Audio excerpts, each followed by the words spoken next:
Լուսաչափության մեթոդն է։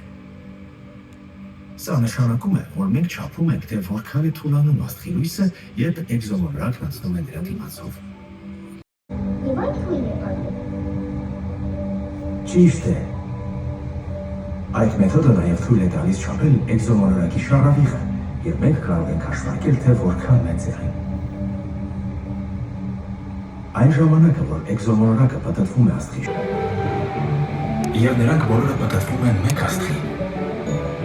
արեգակի շուրջ։ Պետք է փչացնեիր, չէ՞ անակնկալը։ Ես ցանկանում եմ։